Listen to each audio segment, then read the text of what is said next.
Ариан май е в лошо настроение. Не се напрягай. Всичко е готово.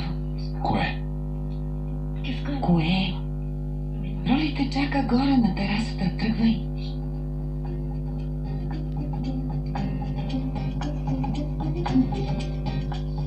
С госпожа Шарма ще се справим с Лейла, мамо.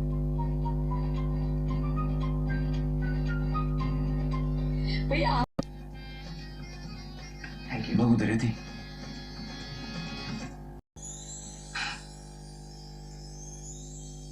Добре.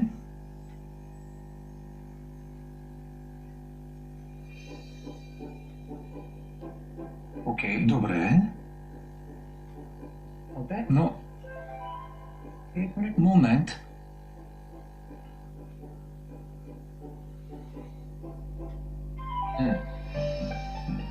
Ако си гладна, яш. Защо ми си цупиш? Ядосана съм ти. Разбрах вече, но защо? Защо? Защото не ме глезиш. Какво? Не ме храниш. Как да не те храня, приятелко? Работата е там, че...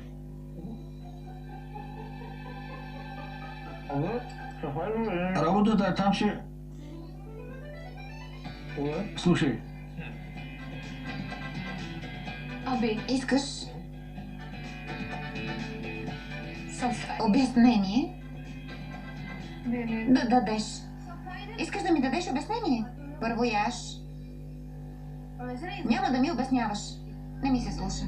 Много съм ти ядосана. Много. Виж. Относно обяснението... Остави. Нека да хапнем.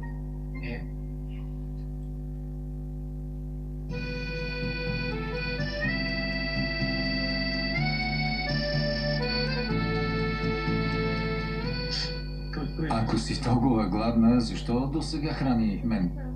Скъпи съпруже, щом аз мога да гладувам за твое здраве, значи и ти можеш да гладуваш за мое. Това не беше ли моята реплика?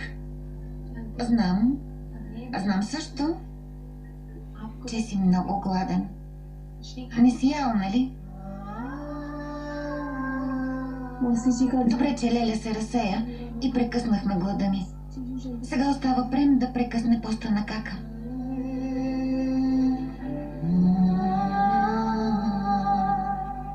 Не съм ял. Как бих могъл да ям без Роли?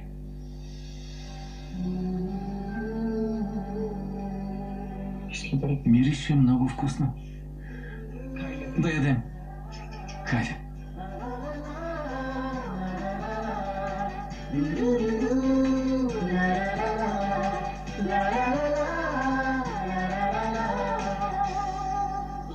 Няма смисъл да ми